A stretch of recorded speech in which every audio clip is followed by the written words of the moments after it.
അപ്പോഴെന്ത്? യഹൂദരായ നമുക്ക് വല്ല മേന്മയുമുണ്ടോ? ഇല്ല, അശേഷമില്ല. യഹൂദരും ഗ്രീക്കുകാരും പാപത്തിന് അധീനരാണെന്ന് നമ്മൾ മുമ്പേ കുറ്റപ്പെടുത്തിയല്ലോ. ഇങ്ങനെ എഴുതപ്പെട്ടിരിക്കുന്നു: നീതിമാനായി ആരുമില്ല, ഒരുവൻ പോലുമില്ല. കാര്യം ഗ്രഹിക്കുന്നവനില്ല, ദൈവത്തെ അന്വേഷിക്കുന്നവനുമില്ല. എല്ലാവരും വഴിതെറ്റിപ്പോയി, എല്ലാവർക്കും ഒന്നടങ്കം തെറ്റുപറ്റിയിരിക്കുന്നു. നന്മ ചെയ്യുന്നവനില്ല, ഒരുവനുമില്ല. അവരുടെ തൊണ്ട തുറന്ന ശവക്കുഴിയാണ്. അവർ തങ്ങളുടെ നാവ് വഞ്ചനയ്ക്ക് ഉപയോഗിക്കുന്നു. അവരുടെ അധരങ്ങളുടെ ചുവട്ടിൽ സർപ്പവിഷമുണ്ട്. അവരുടെ വായ് ശാപവും കയ്പും കൊണ്ട് നിറഞ്ഞിരിക്കുന്നു. അവരുടെ പാദങ്ങൾ രക്തം ചൊരിയാൻ വെമ്പുന്നു. അവരുടെ പാതകളിൽ നാശവും ക്ലേശവും പതിയിരിക്കുന്നു. സമാധാനത്തിന്റെ മാർഗം അവർക്കറിഞ്ഞുകൂടാ. അവർക്ക് ദൈവഭയമില്ല.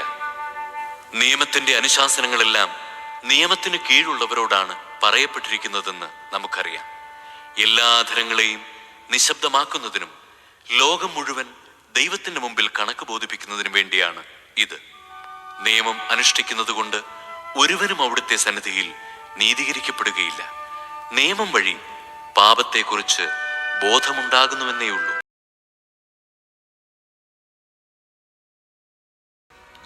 ഞാൻ നിങ്ങളോട് പറയുന്നു, എന്തു ഭക്ഷിക്കും, എന്തു പാനം ചെയ്യും എന്ന് ജീവനെക്കുറിച്ചോ, എന്തു ധരിക്കും എന്ന് ശരീരത്തെക്കുറിച്ചോ നിങ്ങൾ ഉത്കണ്ഠാകുലരാകേണ്ട.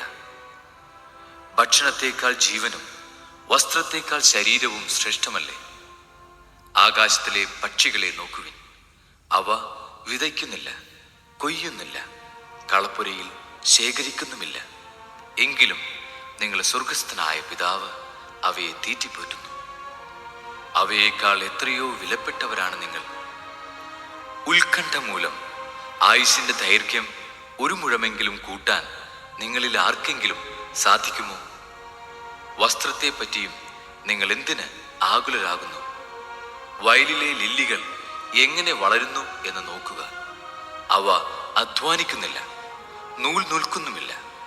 സത്യമായി ഞാൻ നിങ്ങളോട് പറയുന്നു, സോളമൻ പോലും തൻ്റെ സർവമഹത്വത്തിലും ഇവയിൽ ഒന്നിനെ പോലെ അലങ്കൃതനായിരുന്നില്ല. ഇന്നുള്ളതും നാളെ അടുപ്പിൽ എറിയപ്പെടുന്നതും ആയ പുല്ലിനെ ദൈവം ഇപ്രകാരം അലങ്കരിക്കുന്നെങ്കിൽ അല്പവിശ്വാസികളെ, നിങ്ങളെ അവിടുന്ന് എത്രയധികം അലങ്കരിക്കുകയില്ല. അതിനാൽ എന്തു ഭക്ഷിക്കും, എന്തു പാനം ചെയ്യും, എന്തു ധരിക്കും എന്ന് വിചാരിച്ച് നിങ്ങൾ ആകുലരാകേണ്ട.